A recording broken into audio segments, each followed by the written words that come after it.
আসসালামু আলাইকুম। বাংলা সংবাদে সবাইকে স্বাগত জানাচ্ছি ফিরোজ তোহা। শুরুতেই বিআরবি কেবলস সংবাদ শিরোনাম। বাংলাদেশের সর্বশেষ গুরুত্বপূর্ণ আপডেট সংবাদে আপনাকে স্বাগত। শুরুতেই সংবাদ শিরোনাম, পরে বিস্তারিত। প্রথমেই জানাবো আমাদের হাতে থাকা সর্বশেষ গুরুত্বপূর্ণ সবথেকে তাজা আপডেট সংবাদ। জুলাইয়ের সাথে গাদ্দারি করে বিএনপি সরকারের যাত্রা শুরু করল বললেন সার্জিস। জুলাই সনদ ও গণ অভ্যুত্থানের আকাঙ্ক্ষার সঙ্গে গাদ্দারি করে বিএনপি সরকারের যাত্রা শুরু হলো বলে মন্তব্য করেছেন জাতীয় নাগরিক পার্টি এনসিপির উত্তরাঞ্চলের মুখ্য সংগঠক সার্জিস আলম। আজ তিনি তার ভেরিফাইড ফেসবুকের এক পোস্টে তিনি এসব কথা বলেছেন। এরপর জানাবো, বিএনপি না নিলেও সংবিধান সংস্কার পরিষদের শপথ নিল জামাতের জোট। বিএনপি থেকে নির্বাচিত সংসদ সদস্যরা এমপি হিসেবে শপথ নিলেও শেষ পর্যন্ত সংবিধান সংস্কার পরিষদের সদস্য হিসেবে শপথ নেননি। তবে সংসদের অধিবেশন চালু হওয়ার পরই এই শপথের বিষয়ে সিদ্ধান্ত নেওয়া হবে বলে জানিয়েছে দলটির স্থায়ী কমিটির সদস্য সালাউদ্দিন আহমেদ। এদিকে শপথ নিল জামাত ও স্বতন্ত্র এমপি প্রার্থীরা। সংসদ সদস্য হিসেবে সংবিধান সংস্কার পরিষদের সদস্য হিসেবে শপথ নিয়েছেন জামাত ইসলামের জয়ী প্রার্থী ও স্বতন্ত্র সংসদ সদস্যরা। আজ ১২টার পর দ্বিতীয় ধাপে শপথ গ্রহণ করেন তারা।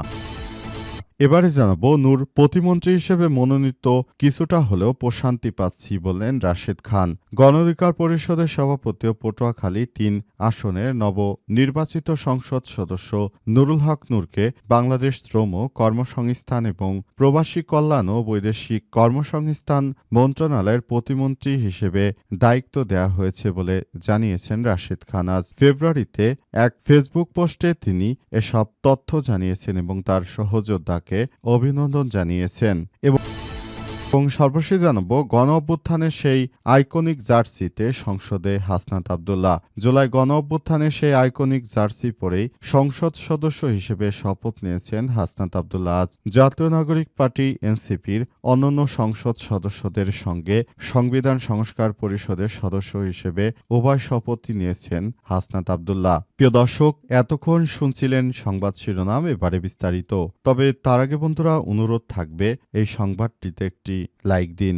এই চ্যানেলে আপনি নতুন হয়ে থাকলে আমাদের সংবাদটি দেখতে দেখতে চ্যানেলটি সাবস্ক্রাইব করে রাখুন। কমেন্ট করে বন্ধুরা আপনার মূল্যবান মতামত জানিয়ে দিন আপনি বিশ্বের কোন দেশ থেকে বা বাংলাদেশের কোন স্থান থেকে আমাদের সংবাদটি দেখছেন এবং শুনছেন। আর বন্ধুরা, সংবাদটি আপনার সোশ্যাল মিডিয়া ফেসবুকে শেয়ার করে বন্ধুদেরও দেখার সব সুযোগ করে দিন।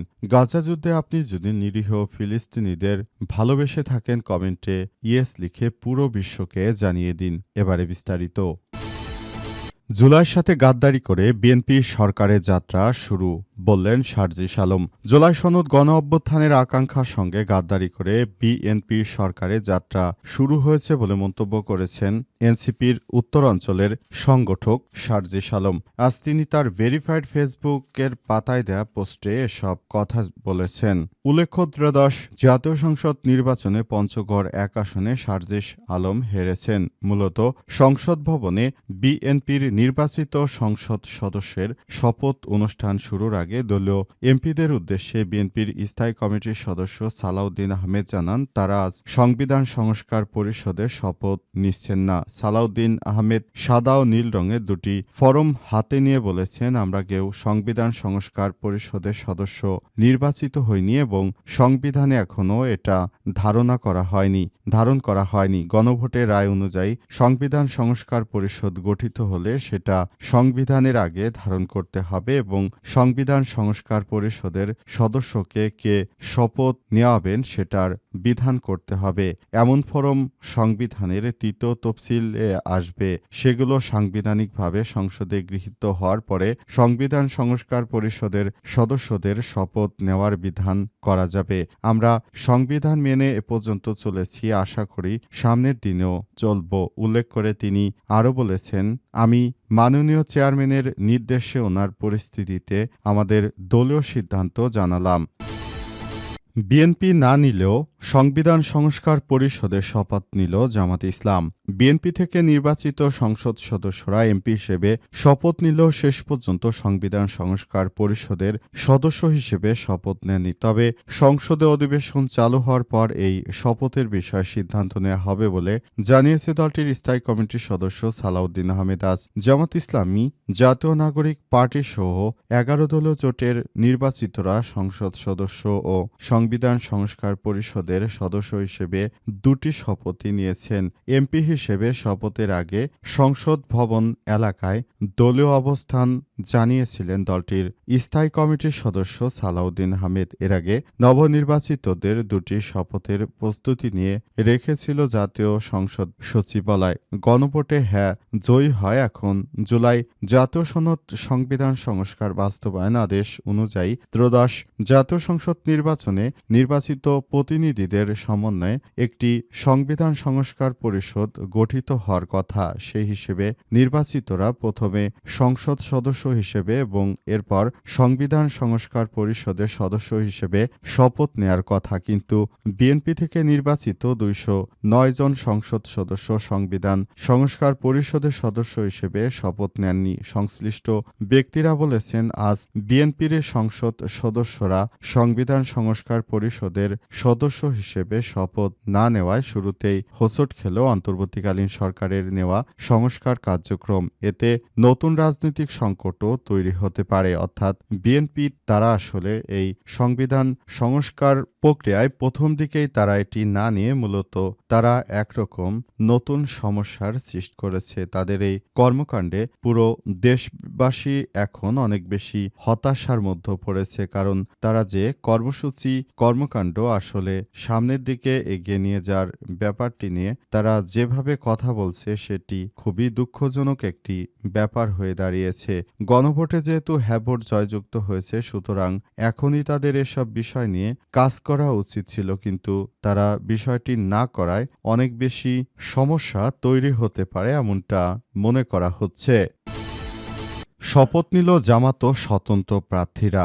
সংসদ সদস্য হিসেবে সংবিধান সংস্কার পরিষদের সদস্য হিসেবে শপথ নিয়েছেন জামাত ইসলামের জয়ী প্রার্থী ও স্বতন্ত্র সংসদ সদস্যরা। আজ 17 ফেব্রুয়ারি দুপুর 12টায় দ্বিতীয় ধাপে শপথ গ্রহণ করেন তারা। শপথের আগে পবিত্র কোরআন তিলাওয়াত করা হয়। সংসদ সদস্যদের শপথ অনুষ্ঠান পরিচালনা করেন প্রধান নির্বাচন কমিশনার এএমএম নাসির উদ্দিন। সংবিধান সংস্কার পরিষদের সদস্য হিসেবে শপথ নেওয়ার সময় পরিচালনা করেন সংসদ সচিবালয়ের সচিব কানিস মওলা।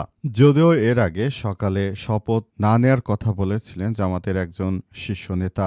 সংসদ সদস্য হিসেবে শপথ নিল বিএনপি এখনই সংবিধান সংস্কার পরিষদের সদস্য হিসেবে শপথ না নেয়ায় এই প্রতিক্রিয়া জানান জামাতের ওই নেতা। কক্সবাজার 1 আসনে বিএনপির নির্বাচিত সংসদ সদস্য সালাউদ্দিন আহমেদ বলেছেন, আমরা কেউ সংবিধান সংস্কার পরিষদের সদস্য হিসেবে নির্বাচিত হইনি। জাতীয় সংসদ সাংবিধানিকভাবে গৃহীত হলেও এ বিষয়ে পদক্ষেপ নেওয়া যাবে। এর আগে শপথ গ্রহণ করেছেন বিএনপির নবনির্বাচিত সংসদ সদস্যরা। সকাল 10:30টায় জাতীয় সংসদ ভবনের শপথ কক্ষে তাদের শপথ পড়ান প্রধান নির্বাচন কমিশন সিসিএএমএম নাসির উদ্দিন। দ্বিতীয় ধাপে এই সংসদ অনুষ্ঠিত হয়। নূর প্রতিমন্ত্রী হিসেবে মনোনীত, কিছুটা হলেও প্রশান্তি পাচ্ছি বললেন রাশেদ। গণঅধিকার পরিষদের সভাপতি পটুয়াখালী 3 আসনের নবনির্বাচিত সংসদ সদস্য নুরুল হক নূরকে বাংলাদেশ শ্রম কর্মসংস্থান এবং প্রবাসী কল্যাণ ও বৈদেশিক কর্মসংস্থান মন্ত্রণালয়ের প্রতিমন্ত্রী হিসেবে দায়িত্ব দেওয়া হয়েছে বলে জানিয়েছেন রাশেদ খান। আজ এক ফেসবুক পোস্টে তিনি এই তথ্য জানিয়েছেন। তার সহযোদ্ধাকে অভিনন্দন জানান। গণঅধিকার পরিষদের সাবেক এই নেতা আরও বলেছেন, আমার সহযোদ্ধা নুরুল হক নূর বাংলাদেশ শ্রম কর্মসংস্থান মন্ত্রণালয় এবং প্রবাসী কল্যাণ ও বৈদেশিক কর্মসংস্থান মন্ত্রণালয়ের প্রতিমন্ত্রী হিসেবে দায়িত্ব পেয়েছেন। আজকে কিছুটা হলেও আমি প্রশান্তি পাচ্ছি।